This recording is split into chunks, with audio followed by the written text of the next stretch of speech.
This way, ladies and gentlemen, and see how the hand is quicker than the eye.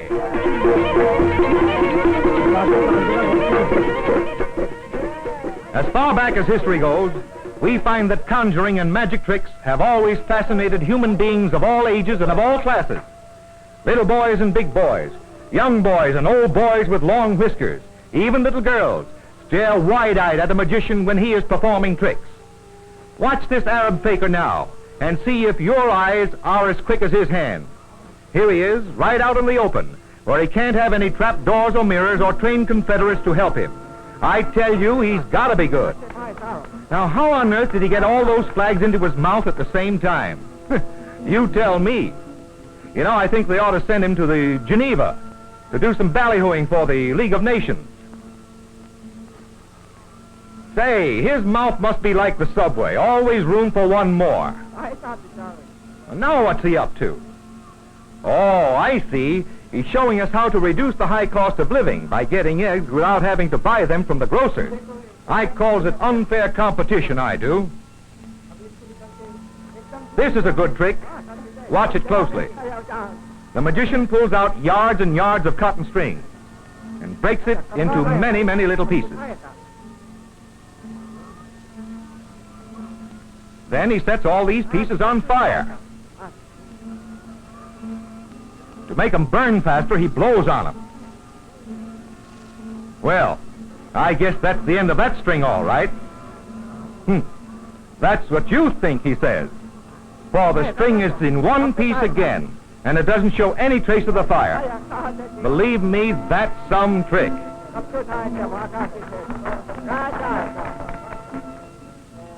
But look, it isn't finished yet.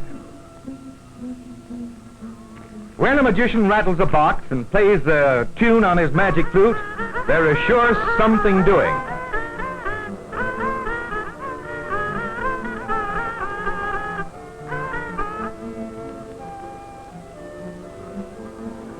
Well, of all things, that string is burning again, and right in his mouth, too. Say, let's give him a hand. Now, if any bright little boy in the audience can figure out how this trick is done, I wish you would write to me about it. I saw the trick several times when I was in India. Well, I never could guess the answer. But perhaps you're better at guessing than I am. Anyway, it's a fine trick. But these fakers are not all alike. Here we have a fine-looking Hindu trying to attract our attention by a few simpler tricks. The bag seems to be empty, all right, doesn't it? And yet he draws an egg out of it. And now the egg is a coin. Say, did you ever see a coin walk up a hill before? Well, there it is. But the bird trick is his best trick. It's the most puzzling trick I ever saw. Watch him very closely now. The basket is empty. His sleeves are rolled up. He tosses the toy bird up in the air and then pounds it good and plenty with his fist. The cloth has nothing fastened to it on either side. After all, he's sitting right on the ground in the courtyard of our hotel with just a plain piece of matting spread before him. What can he be fussing with under that cloth? And we begin to wonder what's happened to the toy bird.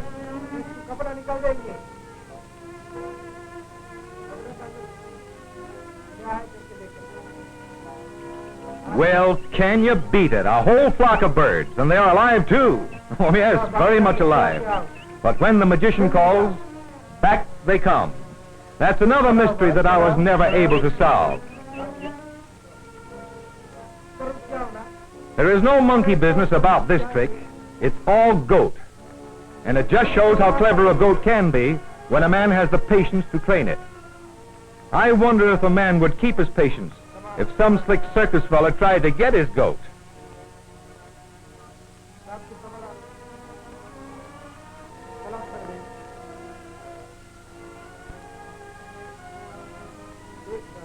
And now the most famous trick of all, the mango trick. The faker shows us a mango seed. He places it in a little pile of dirt.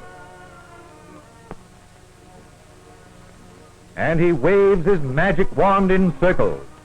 Then he covers the little pile of dirt with a cloth and jabbers a lot of hocus pocus dominus or something like that.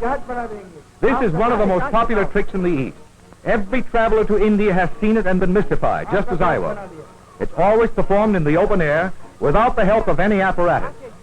And when the cloth is removed, we have a live, fresh young mango plant, 18 inches high, roots and all.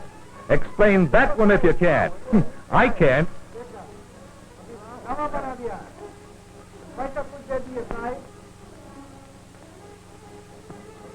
There is no deception in this trick. It's just one of the many examples of the extent to which a faker will torture himself to make a living. This man has developed his eye muscles to such a degree that he can lift a stone, and I mean quite a heavy stone, with his eyes, by inserting a small disc under each eyelid.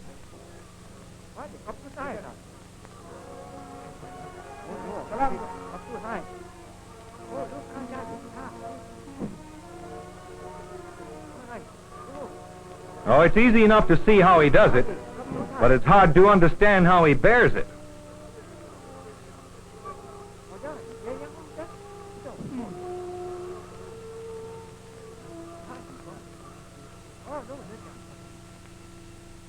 Well, well, well, the old shell game, the oldest conjuring trick in the world. The hand is quicker than the eye. This trick was used thousands of years ago to entertain and mystify the Egyptians. The ancient Greeks and the Romans fell for it. All the nations of the world know it now. In our country, it is worked at circuses and at county fairs.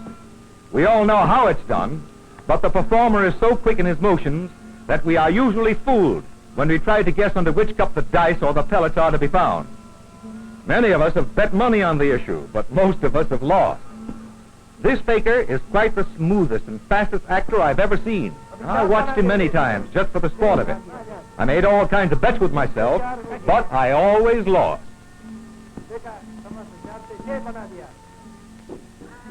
No review of Oriental conjuring tricks would be complete without including the ever-present snake charmer. The snake charmers have chosen the most dangerous of all the poison snakes, the king cobra. One little sting, and a man would have about 50 seconds to live. How do they do it? Who knows? Maybe it's hypnotism, or maybe the snakes react to the sound of the flute. Anyhow, it's a grand show.